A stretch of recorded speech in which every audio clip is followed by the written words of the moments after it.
Crush your enemies. They drew first blood, not me. See them driven before you. Oh, my user. And hear the lamentation of your women. But I pity the fool. Glitter in the dark near the 10-house gate. Phone home. They're here. Oh, real light sleeper, child.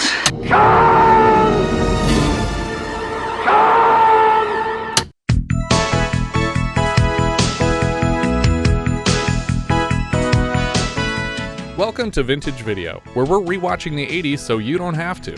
We'll be reviewing every major film release of the 1980s in chronological order, overanalyzing what you've seen and spoiling what you haven't. I'm Patrick O'Reilly. I'm Jesse Bayless. And I'm Richard Wells. And today we're discussing Zombie Holocaust, aka Dr. Butcher M.D., released May 14th, 1982. It was written by Romano Scandariato from a story by Fabrizio De Angelis, directed by Marino Girolami, and released by Variety Distribution in Italy and Aquarius Releasing in the US.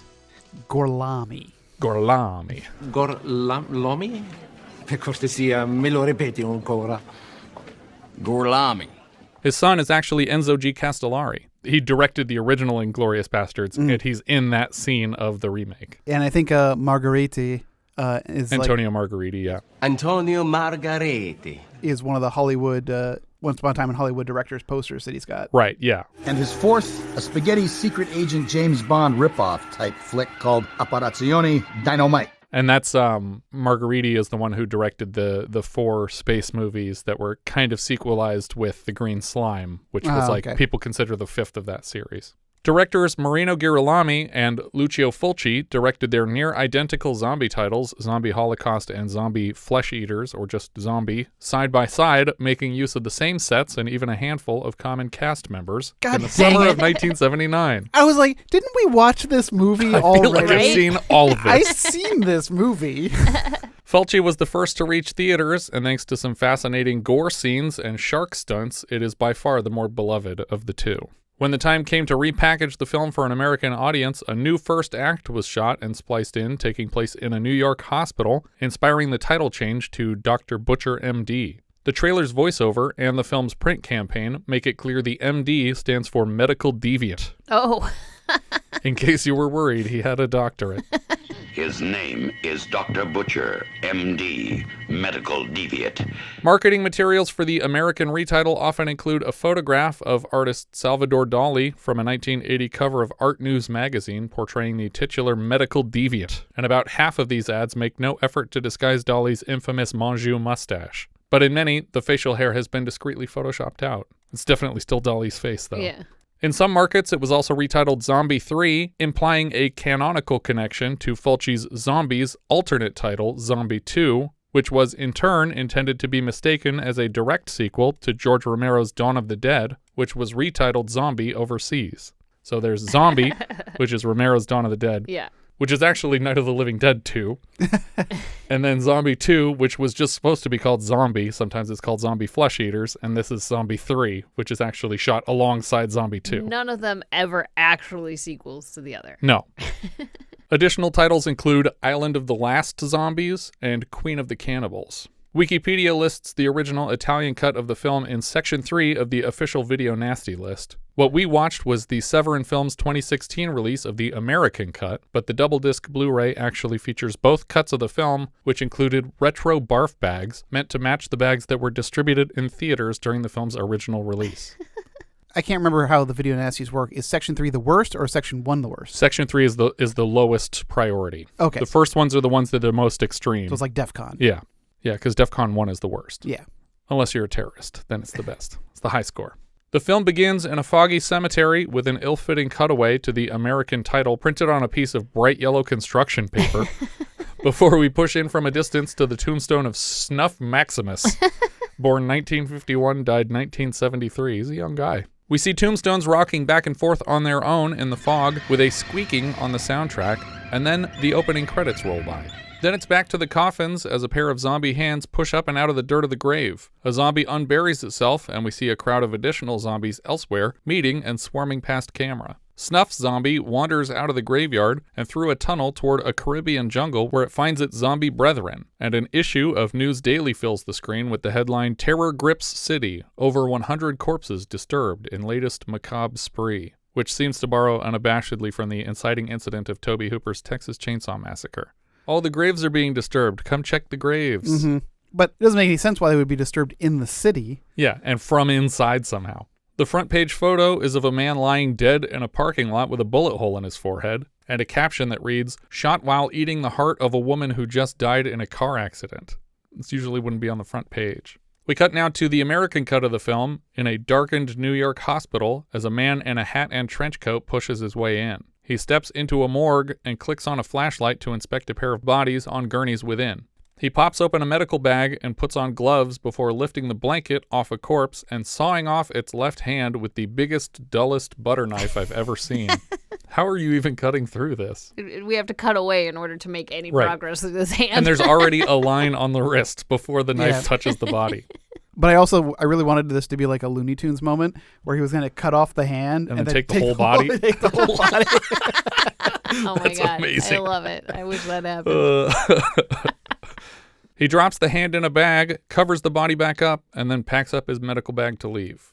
The next day, Dr. What does he call him? Drydock? Because it sounds like Riddick, and it's spelt like Drydock. Dr. Drydock leads a med school anatomy class, teaching his students about the human stomach. And when he uncovers the cadaver, a sting on the track accompanies inserts of the bloody stump at the end of the left arm. The doctor notices but tries to ignore it to complete the lesson. We get some more close-ups of what I hope was an actual cadaver and not surgery footage, because the doctor's hands are digging around in the chest with a scalpel, just poking into a lot of very real organs that slosh around nauseatingly. The students are still thrown off by the missing hand. I bet it was you chopped that hand off. Mike, why'd you say that? Well, didn't you say you wanted a hand to help you study? The crowd of students laugh at the joke until the doctor scolds them for being offensively unprofessional and prematurely ends today's lesson. All but one of the students turns to leave, and the other approaches the cadaver interested. Privately, Nurse Lori assures Dr. Drydock that the hand was not missing the day before, and he suspects they may have a psychopathic deviant on their hands, particularly since this isn't the first incident this month alone. Lori suggests phoning the police, but Drydock is worried that it will make the hospital look bad. Somehow worse than letting a psychopathic deviant run rampant in their halls. I can't remember if this is also the person who says, it's probably just a prank. And right, that's later, yeah. Oh, he's like, we did worse in my day. It's like, what did worse? you do? We cut now to a car passing Central Park. The driver is Professor Stafford, played by the film's screenwriter, Romano Scandariato, and Nurse Lori, riding shotgun, hands over a pack of belated anthropology research. She shares with him the disturbing incidents at the hospital, but he isn't too concerned about it. That sounds to me like a student gag, a fraternity initiation task. Could be. You should have seen the things we had to do in my day. Do you guys recall the last time we saw med students pranking each other with cadavers? Gosh. It might have even been Dr. Stafford here, because it's worse than what we've seen so far here. Was it Zombie 2? No. That would have been really great, though. In this case, they took the entire body and propped it up in a bed and sent a guy to go have sex with it, thinking it was a girl waiting for him. Terror Train? That's right. Yeah. I don't remember that. Yeah. Yeah, it was just the scene before they get on the terror train. Dr. Stafford drops her off at an intersection, and she reminds him to reach out the next time she needs any anthropology research, which seems to be a hobby of hers outside her hospital work. I was going to ask, so she's a nurse, but a part-time anthropologist? Right. In the alt subtitles that I found, because the subtitles were so far off sync for this movie, she mentions that she has a doctorate in anthropology as well as medicine. Okay. So she has multiple PhDs. So is she a doctor and not a nurse? I don't know. They refer to her as a nurse in the dialogue. Yeah. Back at the hospital, a nurse approaches what she apparently thought was a sleeping patient, even though the blankets are pulled fully over his head and there's a pond of blood pooling under him. Somehow she has no idea until she's uncovered it that the body is dead and the chest is wide open with all its guts hanging out. She informs Dr. Drydock what she found and insists the man was barely alone 5 minutes while this happened. Jesus, his heart has been removed. Never seen anything like it. It looks like it's been ripped out. Again, the nurse is for some reason sworn to secrecy. I don't want you to say a word about this to anyone, nurse. All right, doctor. I kind of wish the whole movie was people noticing patients had been mangled and this doctor urging them not to report it until the end when they find him eating all the parts of a big bone pile. But this one, unlike the cadaver, this one wasn't dead. This guy was alive. He just got murdered here. And we're going to keep it secret. The cops are like, why didn't any of this get reported? The doctor said not to tell anyone. Why in God's name would you agree to that? But you tell the families, like, what happened to him, doctor? His heart gave out. Got out, I mean, sorry. From within. Tiny heart hands burst through the surface. Like Ricardio from Adventure Time. Exactly. Oh my. We cut to Lori arriving home and undressing in her apartment that evening. When she opens her fridge, the camera pushes into a big hunk of saran-wrapped meat with a sting on the track to indicate something nefarious, probably to set Lori up as a red herring. Oh, hold on. We have to talk about her bedroom, which is the ugliest room I have ever seen in my life. Everything from the wallpaper to the bed to the chairs are matched to like this weird, horrible floral pattern. I don't even know how they did this, honestly. Like, they must have used the fabric that they made the pillows and the chair and the lamp with as the wallpaper. Yeah. And then the floor is like Hildy decorated this. Yeah. It does. It's awful. Hay glued to the walls. Yeah, and then the floor is just this horrifying green. It's just a hideous bedroom. It gave me anxiety. I would never sleep in this room. But could you imagine having everything so matchy-matchy in your room that the throw pillows match the wallpaper, match the chair and the lampshade? Like, you could never get rid of any of those It's already hard to things. find the remote, but when the remote has the same It's pattern camouflaged. as everything else.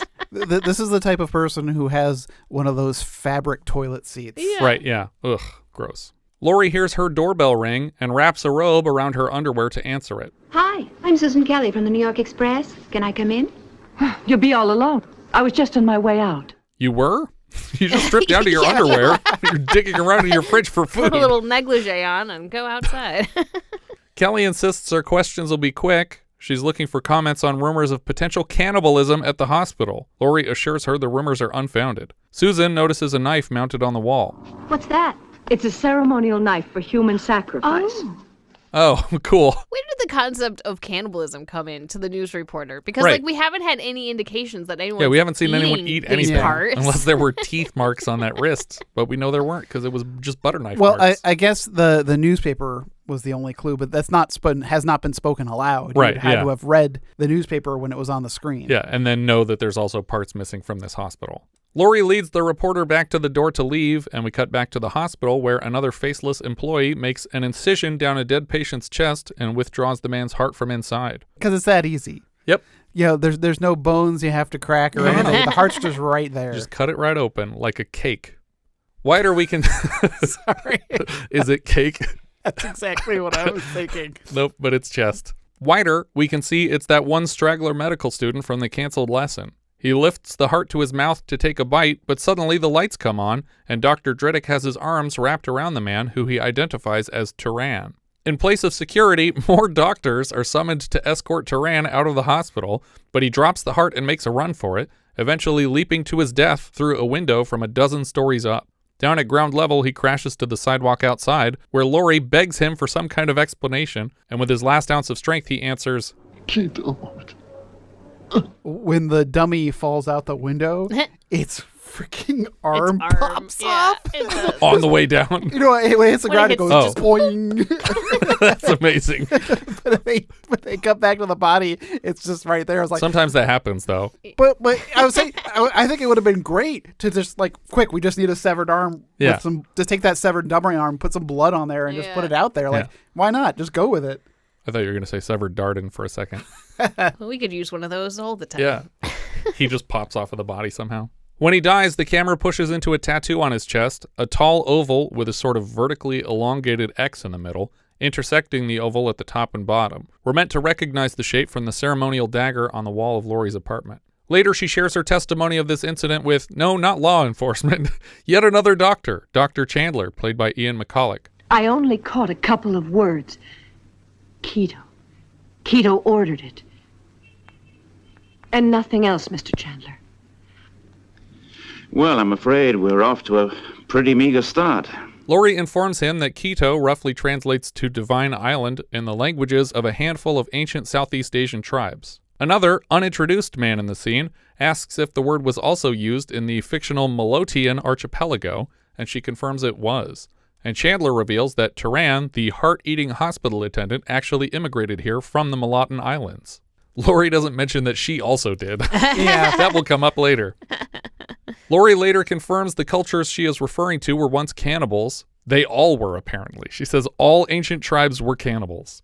And Dr. Chandler touches on an apparent epidemic of hospital cannibalism. Dr. Chandler calls this other man George and orders him to start presenting a slideshow. It's a collection of insanely brutal crime scenes that Chandler and his staff have somehow managed to keep under wraps. None of these deaths has been reported. Lori asks them to stop and zoom into the next slide, the man from the newspaper front page earlier. If this incident wasn't reported to police, why does he have a bullet hole in his forehead? Well, they also said that they only captured one of them alive, but This he was guy. shot. Yeah. It was like, It's like, that that's doesn't sound very alive. That's not alive. Sounds pretty dead.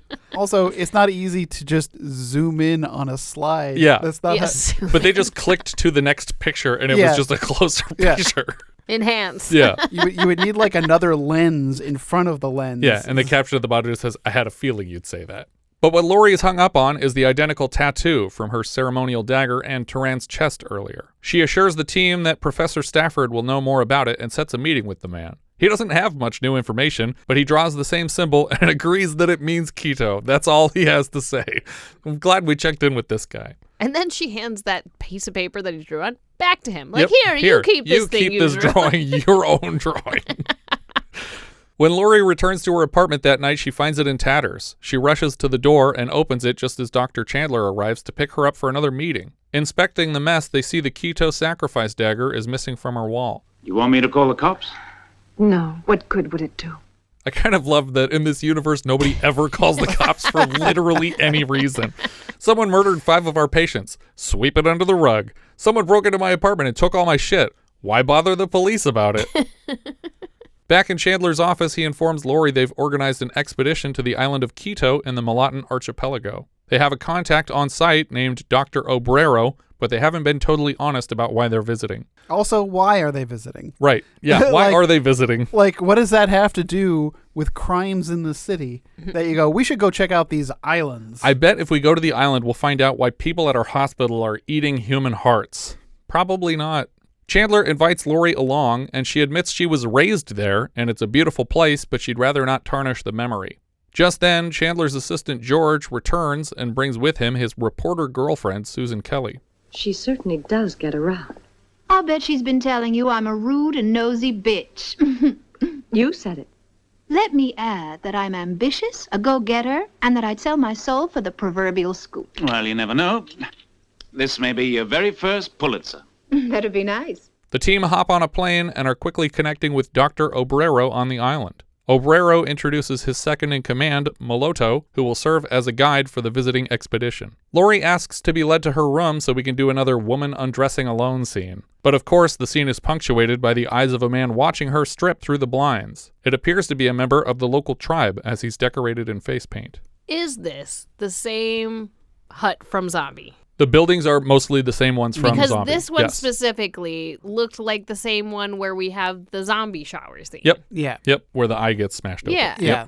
I was just going to... I also wanted to point out, because it really, really bothered me, when they're sitting around talking, there are 3 pictures, each with different colored juices. Yeah, I saw in there's them. like a bright blue one mixed Yeah. next to the yellow one. There's a yellow and orange and a bright turquoise, like a bright like sea blue. Yeah. I was like, what are these juices?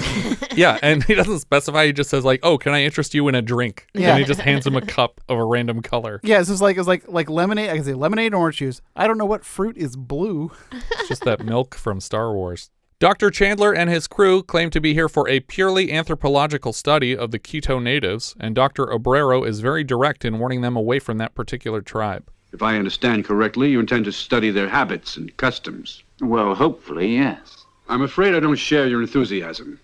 I know the natives on Quito intimately. They're cruel, superstitious, and absolutely unwilling to accept any form of civilization. Moments later, we see Lori emerge from her shower, fully nude now, and redress in her room. She pulls on a shirt and lifts the blankets from her bed to uncover a human head overloaded with maggots and lets out a delayed scream. Doctors Chandler and Obrero are quick to respond to the scream, and Lori, still Donald Ducking it in just a t-shirt, points them to the bed and comments on the disturbing symbol of the Keto sect, written in blood on the sheets, somehow not noticing the rotted human head. I was going to observe that. I'm like, she's not wearing pants for this She's whole literally scene. no pants, no underwear, just walking around like, look at what I found. That's not what I'm looking at. What's the matter?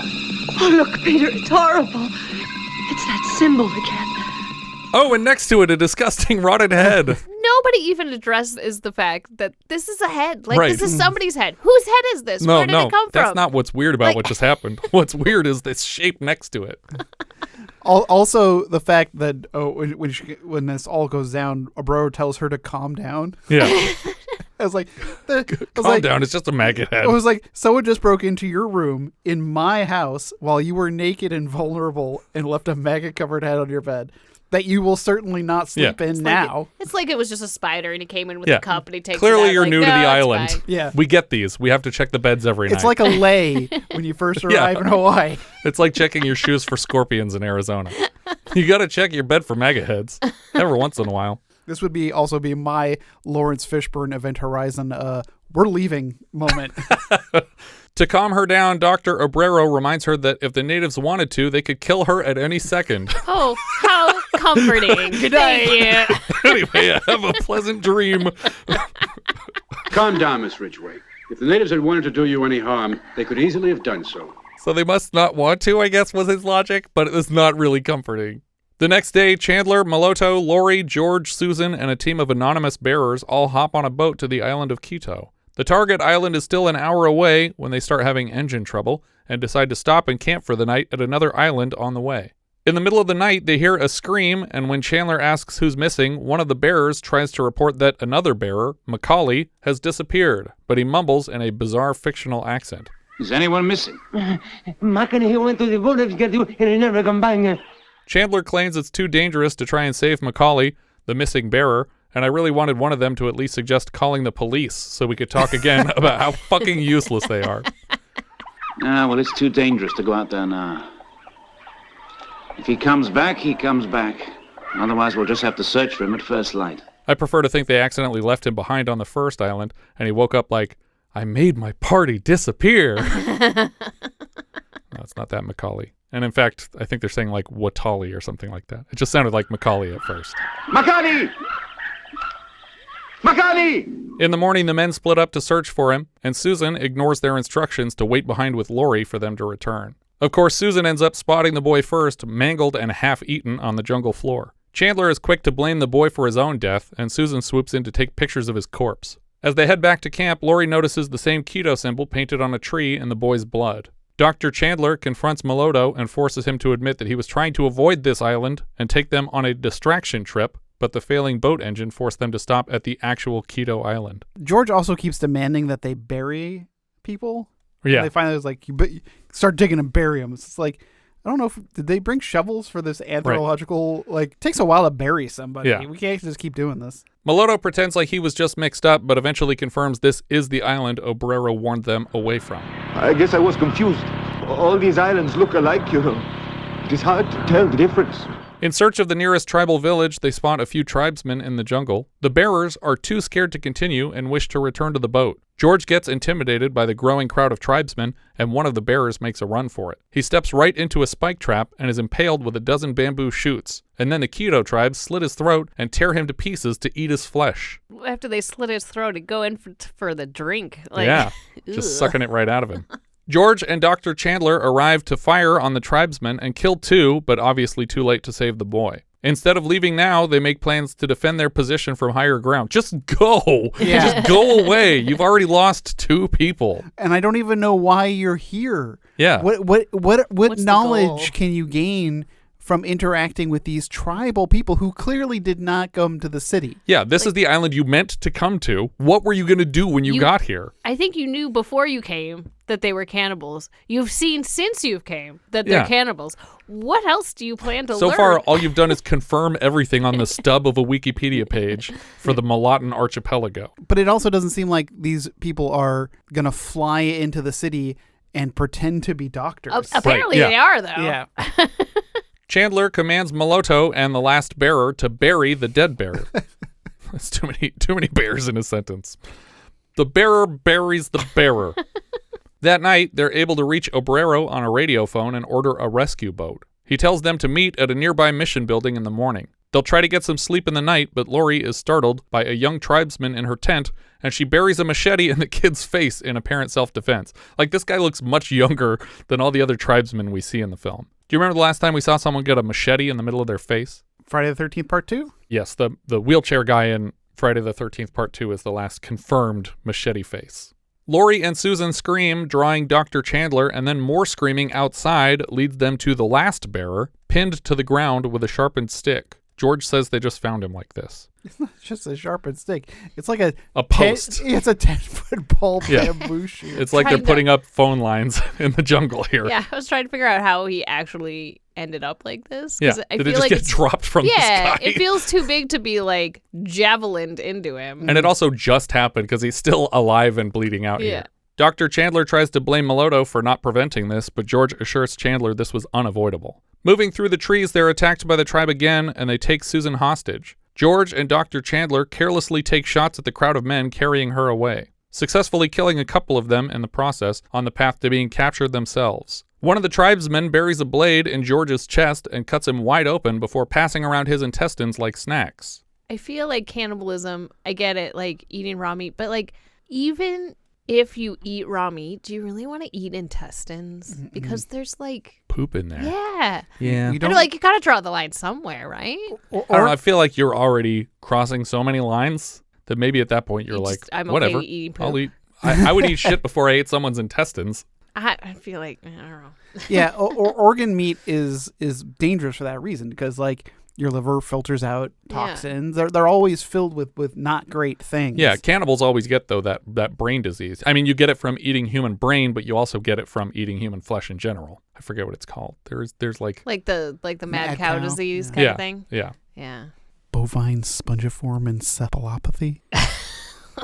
Molotto and Lori nonchalantly stroll up to the massacre, somehow completely oblivious to the source of all the blood and screaming, and they too are taken hostage. The men surrounding George begin digging into his head to pluck his eyeballs out to eat. Suddenly, the cannibal tribe are scared away from their victims by zombies emerging from the tree line with melty, scarred faces. Dr. Chandler, Lori, and Molotto have survived the encounter, and after they find George's remains, they race back through the trees in search of the captured Susan. Somehow, they find their way to the mission building rendezvous point just as Dr. Obrero arrives with backup to rescue them. Dr. Chandler does this move, and he does it constantly, where he unbuttons the top two buttons of his shirt and then reaches his hand up and caresses his like upper shoulder up around his neck like he's like wiping sweat away. Isn't it super hot? But it's such a strange thing, and he keeps doing it. And I was like, what are you doing? Just a character He's just quirk. sweaty and gross.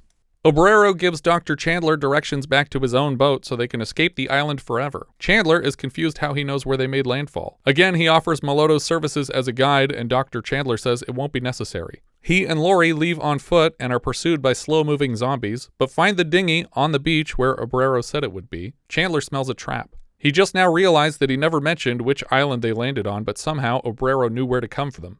Chandler struggles to get the engine started, but just as he does, he's approached by a zombie, and he lifts the outboard motor from the boat to use the blades on the zombie's head. He demolishes the creature's skull into the sand, and then he and Lori set out on foot again in the direction of the boat they arrived aboard. So when he's trying to start this boat, they're starting it on the beach. Yeah, and it's like push it into the water first. Yeah, don't leave a motor in the sand when you start it. Yeah, I was just like, why are you even like wasting time? Like, just get out into the water first. Yeah. Even when the zombies start to approach you, I'll just be like, let's get out in the water. Yeah.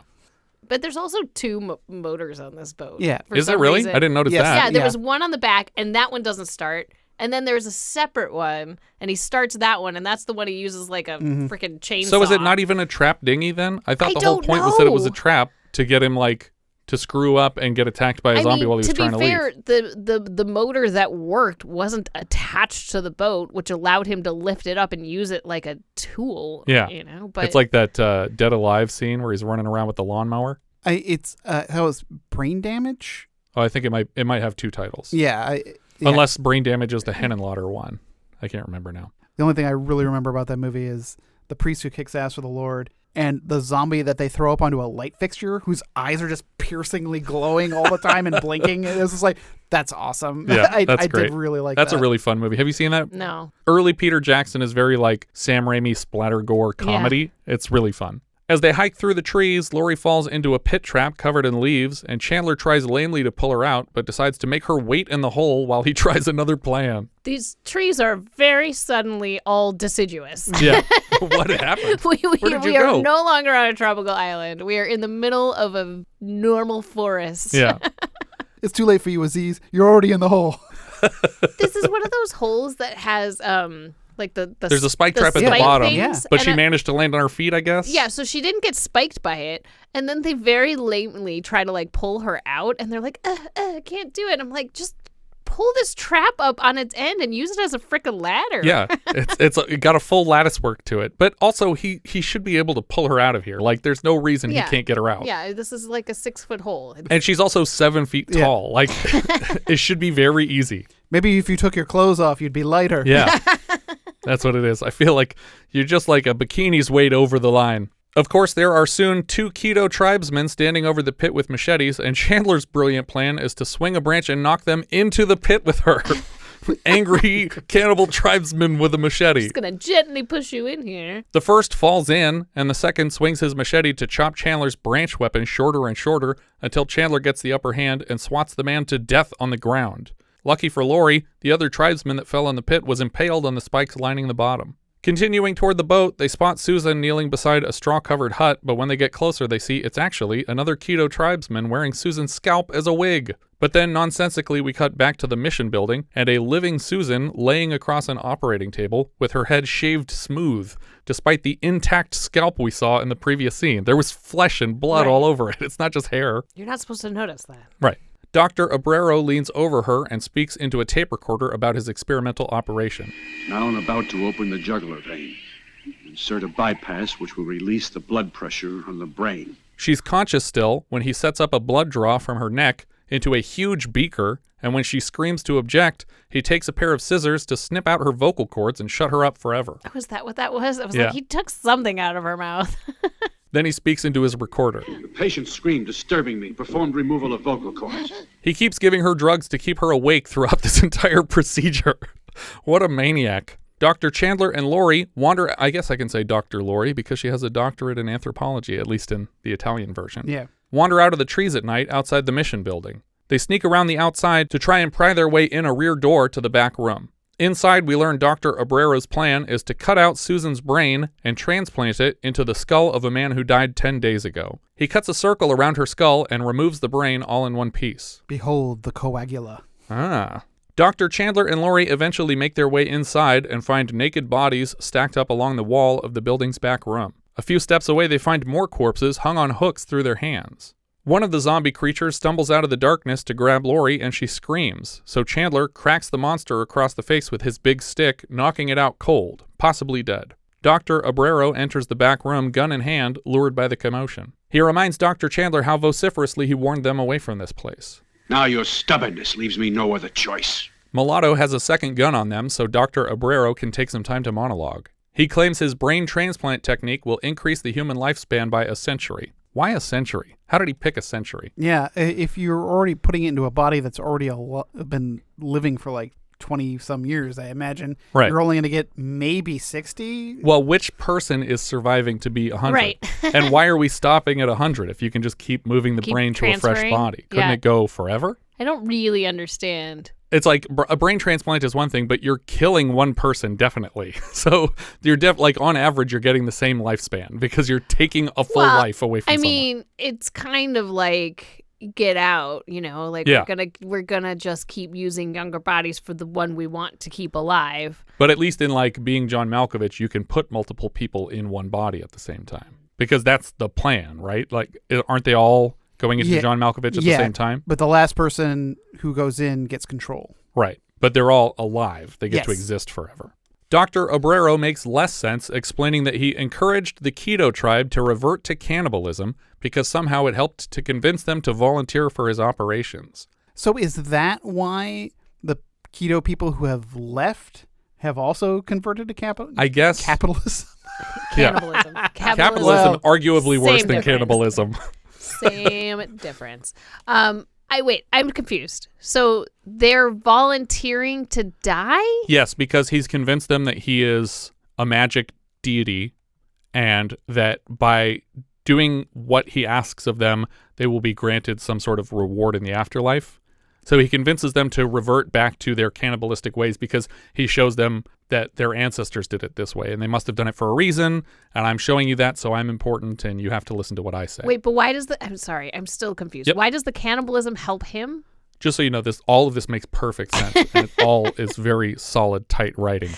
It doesn't at all. It doesn't make any sense that he needs them to be cannibals. Yeah. But he needed for them to believe that he had some sort of a holy sanctity to him. And so he decided that he would take their old religious scripts and preach them back to this thing where they would sacrifice themselves to him. Easy fix in the writing. His procedure keeps people alive by transplanting the brains.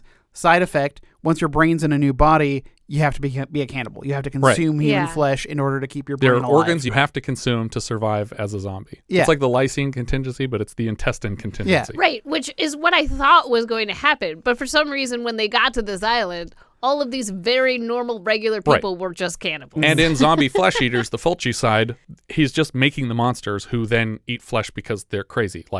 That's just what they do. It's not a religious thing. Yeah. But this movie wanted to be a zombie movie and be a cannibal movie and be an island horror film. It's just trying to combine too many genres. Dr. Obrero is excited to operate on Susan here because she will be his first Caucasian brain. Lori tries to make a run for it, but members of the cannibal tribe catch her outside, and Obrero sedates Dr. Chandler, promising to plant his brain in a younger body tomorrow as proof of his miracle operation. Before passing out, Dr. Chandler manages to reach a scalpel on the table beside him, but he can't cut his straps in time and loses consciousness. We cut now to a nearby cave where Lori has been stood fully nude on a rock and painted with flower patterns. She seems entranced or sedated somehow. She doesn't speak. When Chandler awakens on the table, he sees a blurry Dr. Obrero standing over him, and the man slowly resolves into clear focus. They uncover a body beside him, and Dr. Chandler realizes he still has the scalpel in his hand. He manages to discreetly cut at his bindings while Obrero and Molotto are working on the donor body. Back in the cave, Lori is escorted along a path by the tribe, still nude, until they reach a huge platform at a 45-degree angle that resembles the keto symbol, but the shape inside the oval is now clearly the outline of a human with arms and legs outstretched widely. I literally didn't even notice that was the same shape. Yep, it's the same shape, yeah. And considering how perfectly she fits into the grooves, I can only assume the production cast this prop using her body. Back in the operating shack, Dr. Chandler continues sawing away at his bindings while his doctors are distracted with the donor body. Back in the cave, Lori locks eyes with one of the keto tribe holding the ceremonial human sacrifice dagger stolen from the wall of her apartment. How to get here? We'll never know. Well, someone that was a part of their cause came from the Molotto archipelago and knew that she had it there because it was in an article in the newspaper. Right. And then stole it and sent it back to the island so they could do sacrifices the right way. And how do they have her in like a trance Presto now? pasta. I don't know. Unless she's just cooperating because she's scared or what. Yeah, because they painted her all up with flowers. Because she's screaming when they're dragging her into the woods, and then she's totally and then she's fine. Totally calm. She's like serene, fully nude, being painted on. Yep. And then just calmly gets on this giant stone. Well, she's obviously being treated better than Susan already, so maybe she's just like, maybe if I play my cards right, this will work. A tribesman raises the dagger high, prepared to sacrifice Lori, when the platform she's strapped to suddenly tilts backward to lay flat, indicating to the tribe that she has passed some sort of divine test and is not to be sacrificed. Dr. Chandler finally cuts himself loose just as Obrero is peeling the top of the donor skull off. He claims to sell these scalps to the tribe as an aphrodisiac, and blonde scalps are considered doubly valuable. He assumes. This is the first one that he's ever done. Well, the time has come for you to play your part in this momentous occasion. Science must surmount all obstacles, and this requires certain sacrifices. When Obrero finally finishes reciting his delusions of grandeur, Dr. Chandler swings his scalpel to attack and gets caught in a wrestling match with Molotto. He manages to slit the man's throat with his tiny medical blade, and in attempting to escape through the back room, Chandler is blocked by multiple groaning zombies. In the other direction, he finds himself at the end of Dr. Obrero's gun. For whatever reason, Obrero thinks Molotto's death here marks the end of his career. He orders his zombies to place Dr. Chandler back on the operating table, and apparently they follow his instructions. This is the first we've seen of them actually doing his bidding. Mm-hmm. Dr. Chandler manages to fight them off and crosses the room to an oil lamp, which he hucks directly at the zombies. One of them catches fire and runs screaming around the room, spreading it. And I love that he's screaming at the top of his lungs. Yeah.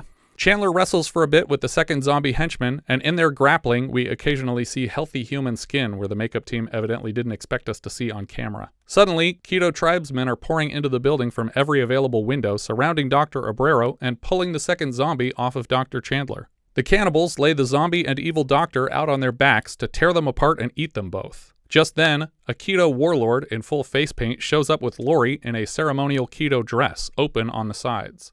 It seems she can now command these tribesmen to do her bidding. She and Chandler watch the cannibals feed on their enemies until the medical shack is sufficiently flame engulfed and they make their escape. Moments later, the warlord summons his tribe out of the building as the flames swallow it whole. Dr. Chandler and Lori stand in the woods in the glow of the burning building, and we freeze frame for the credits. The end. Okay. What a piece of crap. I feel like the cannibal stuff is a step too far. Just make it zombies. And I know that's literally scene for scene Fulci's zombie now. But there's a reason that worked and this doesn't. It's because you're adding too many elements to it, and then the rules get confusing, and I don't understand why certain people are doing the bidding of other people. None of it really makes a lot of sense. Yeah. Simplifying it would have helped. It does have some fun gore in it, but nothing is that eyeball getting busted in from zombie. Nothing is a zombie versus shark fight. Like, there's nothing that extreme. This movie should have just started with them on the boat heading to the archipelago to do an anthropological study. Right, yeah. All this stuff at the hospital. And I think that's actually how the Italian version starts. Okay, because they just added the hospital stuff because they wanted Americans to recognize a city, and they were like, let's do some stuff in New York, like 20 minutes in New York at the beginning, and then they'll be okay with it. Yeah, because then this movie would only be like an hour long. Right, yeah. I think there's a lot more gore, actually, that got cut out of it. But it might have just been a lot of inserts of people, pulling eyeballs out of sockets and stuff. Well, I think it would have to be because we watch every person get killed. Right, So it's not like we're missing anything. That's true. What are we thinking thumbs on this one? Ugh. It's a thumbs down. Yeah, I don't have anything to say about this movie really.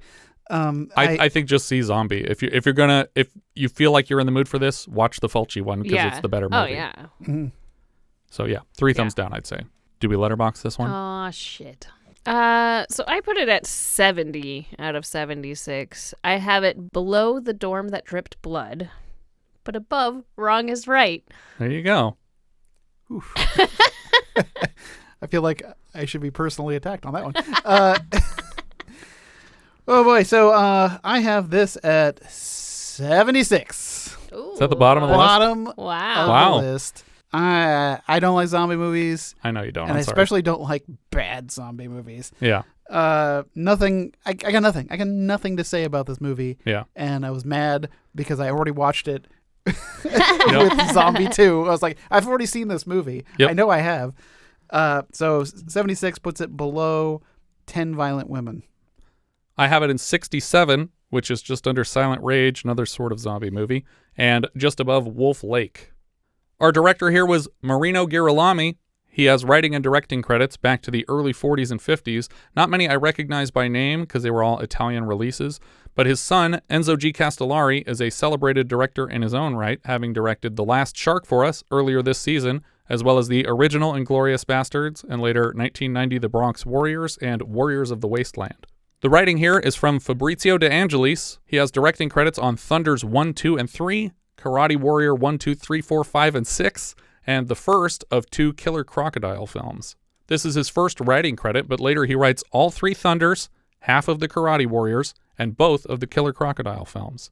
The story here came from Romano Scandariato, who plays Professor Stafford in the film. He has previous writing credits on a pair of Emmanuelle films, specifically Emmanuelle and the Last Cannibals and Emmanuelle and the White Slave Trade.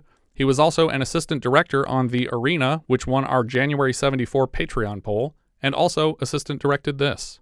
The composer here was Nico Fidenko. This is technically a reuse of Fidenko's score from Emmanuelle and the Last Cannibals. He has composer credits before this on Dynamite Jim, several more Emmanuelle films, and the 79 soft porn 12th Night, After this, it's mostly more softcore stuff, but he gets soundtrack credits for the reuses of his scores in Confessions of a Dangerous Mind, Curb Your Enthusiasm, and Once Upon a Time in Hollywood. Wait, is this like Shakespeare porn? Yeah.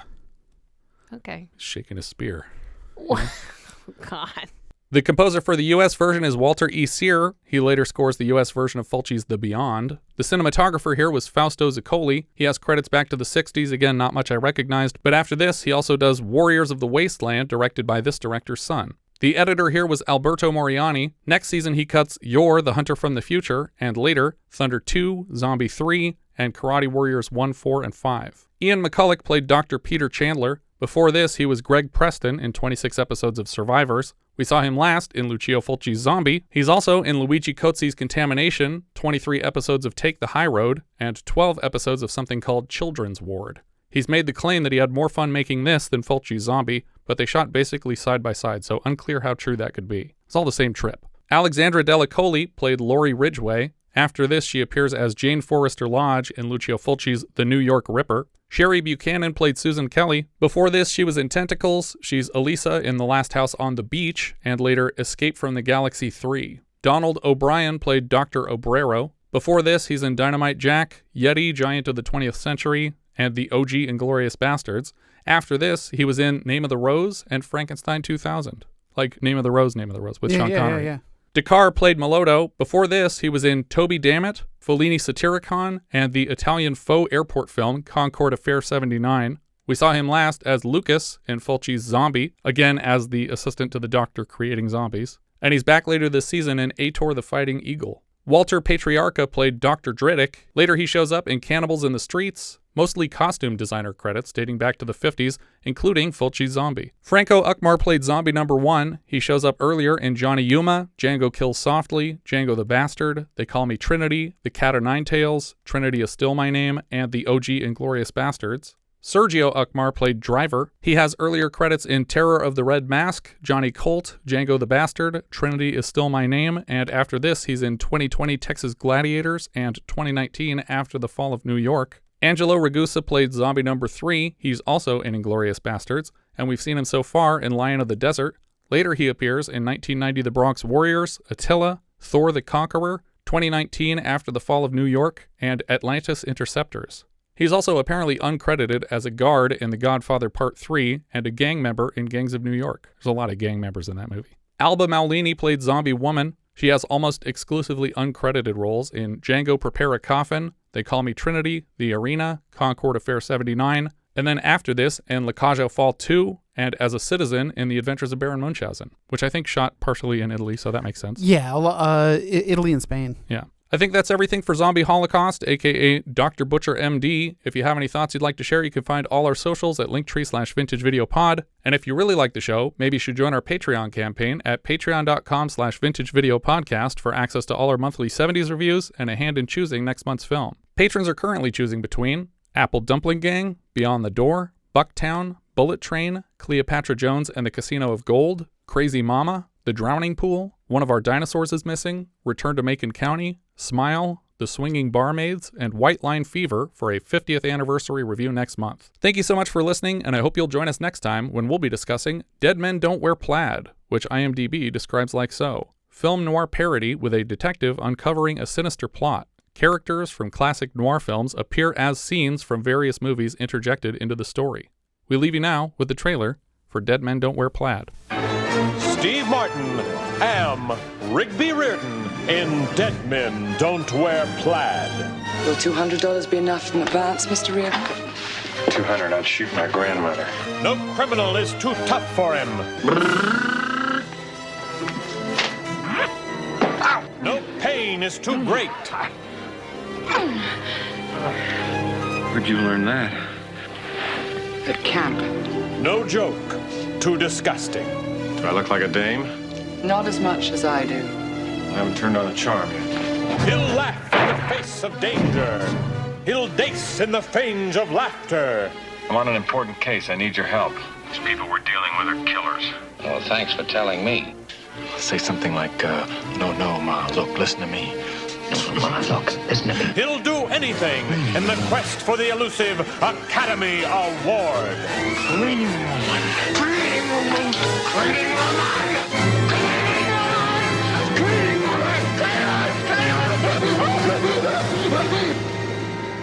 Sorry. You'll get action, romance, danger, sliding, animal impressions, comedy, and drama. When Steve Martin, Rachel Ward, Carl Reiner, and Steve Martin Schweinhund jerk. find out why dead men don't wear plaid. You're through. What a guy. I think that's impressive.